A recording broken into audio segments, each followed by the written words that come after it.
when Laundrette emerged, I'd done one cinema film, a small film in Scotland, and maybe 100 rock and roll videos. And my shooting style was very early 80s, very extravagant, lots of wide lenses, lots of blue, lots of very saturated color. And we when I say we, us young cinematographers who were the first out of the film schools, I think what we were trying to do at that time was move away from the kind of flat, soft light of commercials. So the whole inclination was much more three-strip Technicolor, much more saturation, direct light, no bouncing. And so I was very much in that frame of mind when I was in South America actually doing a Mick Jagger extravaganza in somewhere, somewhere hot. And I heard that Stephen, who I'd met on the comic strip, I'd heard that he'd got this script called My Beautiful Laundrette. He was already a famous English film director, and I was a nowhere student from a film school. So I was very excited with the idea of doing this television film. But I also heard in the same phone call it was being offered to Chris Menges, because he was his regular cameraman. But then fate intervened because Chris had won the Oscar for Killing Fields and been offered the mission with Roland Joffe. And of course, the mission, Beautiful Laundrette, let's go do the mission. So I was very lucky. And that started a long period with Stephen over almost 15 years. I did maybe 8 films, something like that.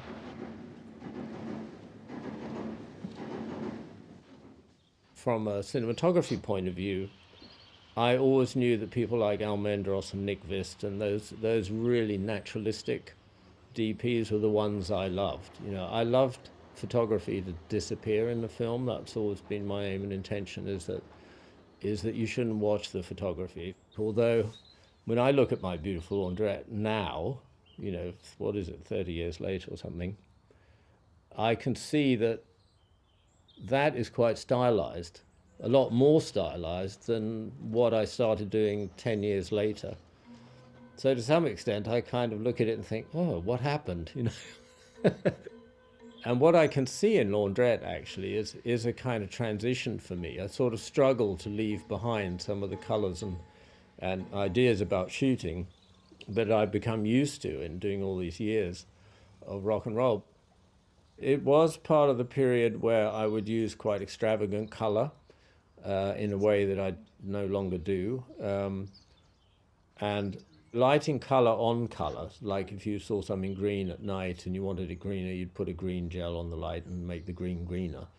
That was a thing I'd been doing for some years with Julian Temple in the rock and roll world, was exaggerating color by lighting with color. And then you try and kind of keep it off the actors mostly, but around the background you get some quite dazzling colors happening because of this technique. Now, whilst I don't think I was doing that much in Laundrette, I was definitely using at night, the kind of moonlight blue would have been a much stronger blue than the one I'd use today. And say the amber of a street light would be a much stronger amber, and the contrast between them would be more violent. And I noticed actually in the notes I was looking through that I put with the script that, some of the notes would say things like, this should clash, or this should be strong, or this must be bold here. And so I was obviously making notes to myself where I was like, don't wimp out, just don't be normal, be extravagant when you need to be. It wasn't a Ken Loach film. It wasn't a kind of naturalistic film. It needed to have a very kind of a bold and specific look.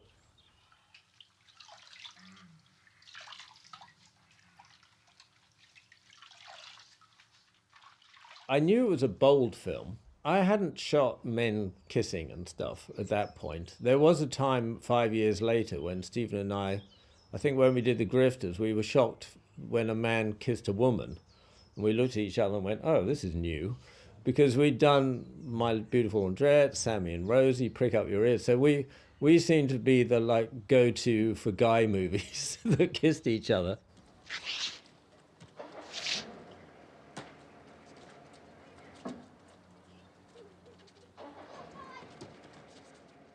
It didn't seem to me so much be about passion as friendliness. That very much came from the way Daniel and Gordon were doing it, and how Stephen was directing it. He was directing it as fun, and it feels like that. And I think it felt like that to shoot.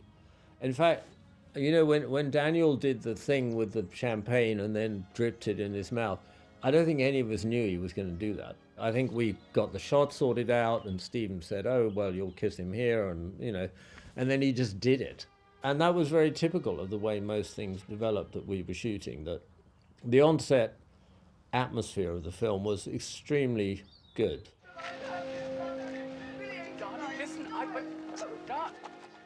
At the time, I was just doing what I do and following my hunches and my instincts, and so was Stephen, and we were working together, and that's how it came about. So it wasn't so much a construction as more just an instinct of, oh, let's do it this way. Oh, let's do this shot. And Stephen doesn't do storyboards. We would turn up, rehearse, and shoot it.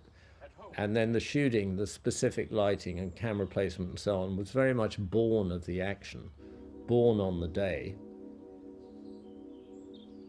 Stephen was really good at identifying where the camera should be and when. And if I put the camera somewhere that was inappropriate, he would spot that very fast. And this is, of course, you're talking no video tap. You're talking 16 millimeter. So it's just me at the camera. And Stephen never looked through cameras, but he would stand right next to it and know what lens you were on. Wow. And he had a very clear sense of the frame. Your father's done well. A traditional director like Stephen has a very clear sense of the feel. He'll like notice the camera out the corner of his eye and notice how it moves in relation to the actors. So if an actor's like walking across the room and there's a camera moving and the actor stops and the camera doesn't, he'd pick up on that straight away. And he'd say cut, and he'd look at me and I'd go, yeah, we should do another one. And I'd know that he'd know we overshot or we were slightly out of rhythm. So he always had a very good sense of that. I, hand on my heart, can say, you know, I pretty much learned everything I know about shooting films from Stephen and with Stephen. Things went on. I got out of bed and went to the balcony and opened the door. We shot just about everything in under 5 takes, I would say. And quite often just 3, 2 or 3. I was accustomed to moving quite quickly. You know, we would set up, we would shoot, do a few takes, move on. But really in the 80s period I worked with him, from Laundrette right through to the Grifters, my memory, and memory of course gets distorted, but my memory is that we would just do a few and move on. So the actual number of setups per day and the rhythm of when you do a lot of takes, it affects the rhythm very strongly of how people feel in the room, from the actors right through the crew, everybody else. Because when the crew knows maybe there's going to be at least 15 takes, these days everyone's off on their cell phone. They just disappear and start texting, you know, and they just dial out knowing it's going to be half an hour before you come back. If you do just Clint style, you know, 2 or 3 takes, it has a mesmerizing effect on crews because they know that there's no time to go off, even though you're doing one shot, because you're going to wrap that shot very quickly and do the next one. I want to be manager of this place. I think I can do it. Please let me. Here I was thinking how to tell your father how 4 punks nearly drowned you in a washing machine. On the other hand, a little water on the brain might clear your thoughts. Okay. Another thing Stephen said to me once, I said to him, so when you shape an actor's performance from take 1 to, say, take 5 or something, how do you do that? And he said, oh, I always give the actor take 1. And I said, what do you mean by that? And he said, well, what I mean is the actor's been up all night learning his lines and staring at the script, or he might have been if he's not lazy. And he's going to bring to the set a really preconceived, thought-out idea. This is how I want to do this. So take 1 is kind of the actor's idea that they've labored long and hard, and they hit you with take 1. And then the director comes and shapes it to the take they want. Now, it may be they think take one's brilliant, do a couple more and you're done and you move on because the actors kind of nailed it. Or it may be that the directors had a different idea of how it should be. So then a good director will shape it without necessarily the actor knowing quite what's going on. Homer just runs you around everywhere, like a servant. I'll stay here with my friend and fight it out. My family, Salim and all, will swallow you up like a little kebab. Another thing I remember very clearly working with Stephen in those days is he would not cover any scene. Like if you'd done a scene in a two-shot or a moving master or something, and he wanted a close-up. Well, today, if you want that close-up, you run the scene in the close-up, not then. He would identify in the script, I want a close-up for those 3 lines. He would just shoot those 3 lines in the close-up and not shoot the rest of the scene. And then he'd turn around the other actor, just shoot the 3 lines. Sometimes he'd just shoot 1 line. And it's an interesting, technically, it's very interesting when you do that because you're saying to an actor, all right, you're going to say 2 lines in a close-up. And when you go, all right, do another one, he's only got the 2 lines to think about, not 2 pages. Now, in today's filmmaking, you will always do the 2 pages. So that was a feature of that type of filmmaking in those days, was the precision. He's on dole, like everyone else in England. Something I really learned from Stephen was to be spare about close-ups and also not to shoot this. I don't think there's a single one of these in Laundrette.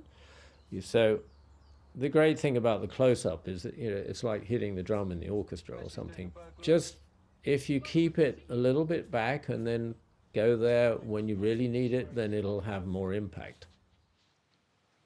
Eyelash. But if you use it constantly all the time, you just run out of anywhere to go.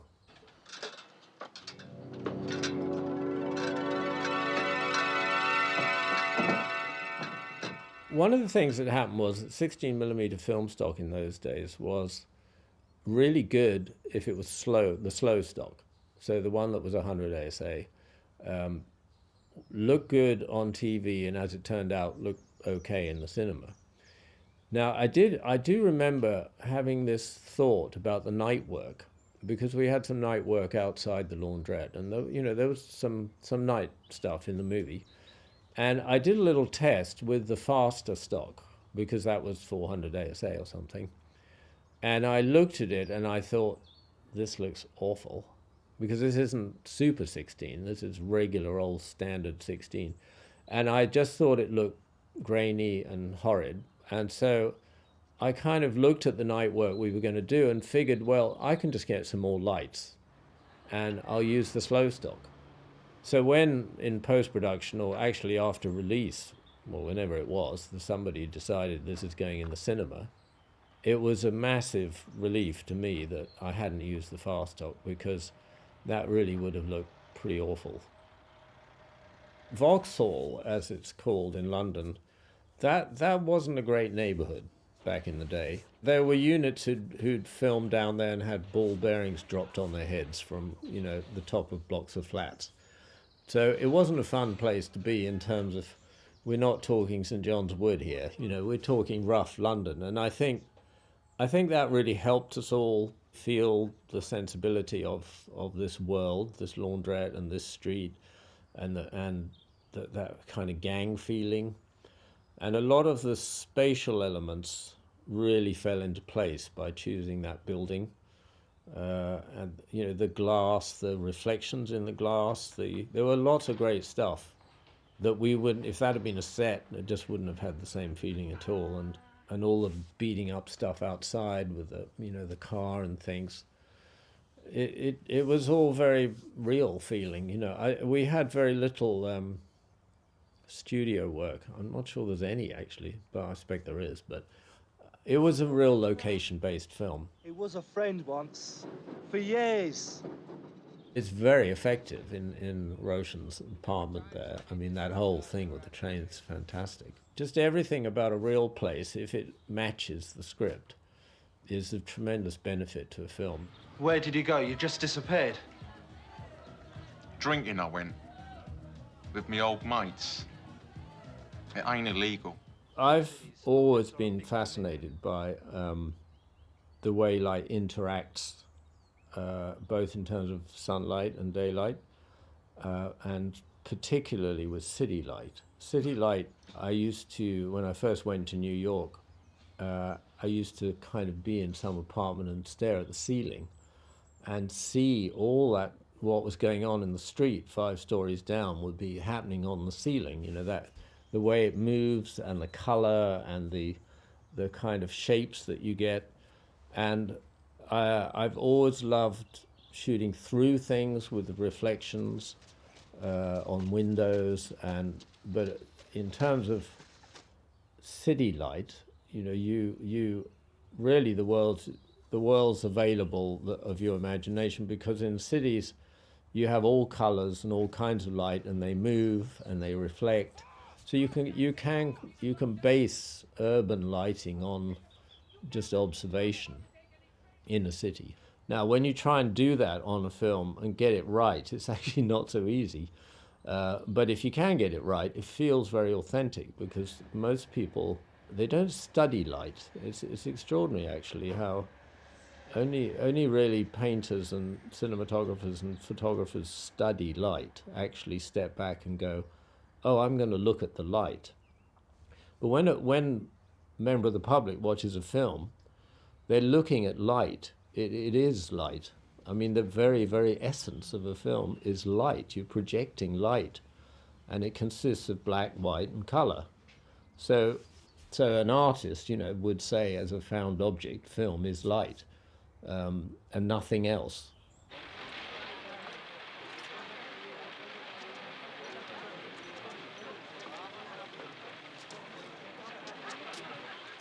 The Connie Hall Rain, as it were, look, is something I think all of us kind of carry around as one of the tricks in the pocket. And that was very much a scene where I thought, oh, this will be perfect for this, you know, this will look really good. And so I did it to the best of my abilities. And I remember thinking, yeah, it's not as good as Connie Hall does it. If you need money, just ask me. Years ago, your uncles lifted me up, and I will do the same thing. You get this mirror and you run water down it and you get a very small bulb that's at the right distance, and it's kind of a delicate thing to get it to feel exactly right. It involves a lot of faffing around with stuff, you know, that can hold you up. And so the thing about Connie, all the stories about Connie are that he took forever. In working with somebody like Stephen, or in kind of normal filmmaking, that luxury is not available. So you have to do the best you can in the time you've got without removing time from the actors and the director to get the film they're trying to make. Don't ever offer me money. It was an educational test I put on you to make you see you did a wrong thing. But lighting is lighting, and you can't fix that. It is what it is on the set, on the day. You can fiddle with it, but the fundamental tone of how a set is lit, you can't subtract that in post. You can enhance it, you can play with outside, inside, but you go to any post colorist and say, can you relight this? A producer will say, yeah, sure. A colorist will say no. And I think that will remain the case for a very, very long time.